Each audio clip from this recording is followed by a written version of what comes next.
નમસ્કાર. ચાલો આજે એક એવા વિચારને સમજીએ જે કદાચ આપણી જીવન જોવાની દ્રષ્ટિ જ બદલી નાખે. વાત સાવ નાનકડી છે, પણ એમાં એટલું ઊંડું જ્ઞાન છુપાયેલું છે ને કે મજા આવી જશે. શરૂઆત જ આ વાક્યથી કરીએ. આ એક એવો અનુભવ છે જે આપણામાંથી લગભગ દરેકે કર્યો હશે, ખરું ને? કોઈ કડવી દવા પીવાની હોય ત્યારની એક ક્ષણ યાદ કરો. બસ એ જ લાગણીની વાત અહીં થઈ રહી છે. હા, બસ એ જ ક્ષણ, જ્યારે આપણું મન અને શરીર બંને તરત જ જાણે ના પાડી દે છે. એકદમ સ્વાભાવિક પ્રતિક્રિયા છે. કોઈ પણ અણગમતી વસ્તુ સામે આવે ત્યારે જે પહેલો સંઘર્ષ થાય ને એ આ જ છે. પણ ખરી મજા તો હવે શરૂ થાય છે. ચાલો, આ વિચારની અંદર જે એક સંઘર્ષ છુપાયેલો છે ને એને જરા ઊંડાણથી જોઈએ. અને અહીં જ આખી વાત રસપ્રદ બને છે.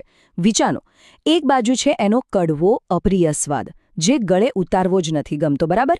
અને બીજી બાજુ એનો સ્વભાવ, જે આપણા શરીર માટે, આપણા સ્વાસ્થ્ય માટે એકદમ ફાયદાકારક છે. એટલે કે બે સાવ અલગ, વિરોધાભાસી વસ્તુઓ એક જ ઘૂંટડામાં સમાયેલી છે. કેવી ગજબની વાત છે! આનો સીધો અર્થ એ થયો કે જે ઉપરથી દેખાય છે એ હંમેશા સાચું નથી હોતું. સાચું મૂલ્ય, સાચો ફાયદો એ તો ઊંડાણમાં છુપાયેલો હોય છે. અને એને જોવા માટે પહેલાં તાત્કાલિક અણગમાથી આગળ વિચારવું પડે છે. તો આ કડવા ઘૂંટડાની વાત અહીં જ પૂરી નથી થતી. આ તો ખાલી શરૂઆત છે.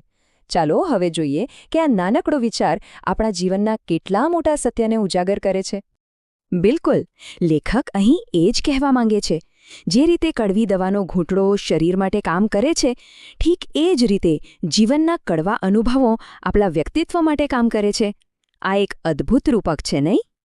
અને અહીં જ આ વિચાર એકદમ નવા સ્તર પર પહોંચી જાય છે. કડવાશ હવે માત્ર જીભ પર નથી રહી, પણ એ જીવનના અનુભવોમાં પણ ભળેલી છે. એવા અનુભવો જેને આપણે ટાળવા માંગીએ છીએ પણ ટાળી શકતા નથી. જીવનમાં આવા કેટલાય પ્રસંગો આવતા હોય છે. કોઈ કડવું સત્ય સાંભળવું પડે, કોઈ મોટી નિષ્ફળતાનો સામનો કરવો પડે, કે પછી કોઈ પ્રિય વસ્તુનું બલિદાન આપવું પડે. એક ક્ષણે તો એવું જ લાગે કે જાણે આભ તૂટી પડ્યું. તો પછી સવાલ એ થાય કે આ બધી મુશ્કેલીઓ સહન કરવાનો મતલબ શું? આખી વાતનો સાર હવે સામે આવશે.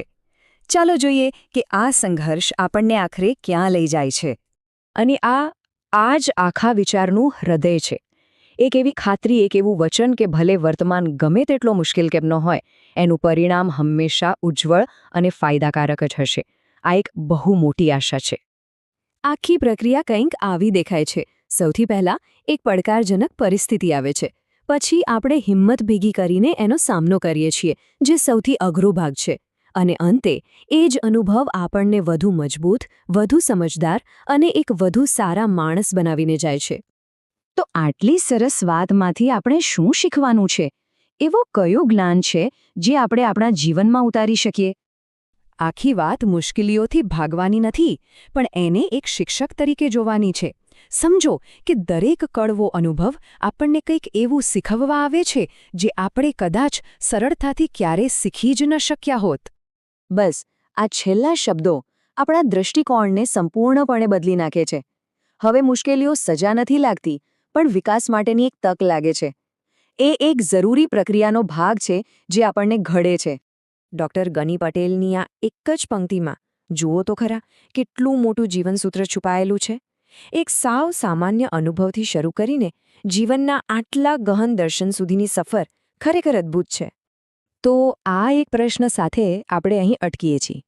શું એવું કહી શકાય કે જીવનના જે કડવા ઘૂંટડા છે એ ખરેખર તો વેશ બદલીને આવેલા આશીર્વાદ જ છે? આના પર જરૂર વિચારવા જેવું છે.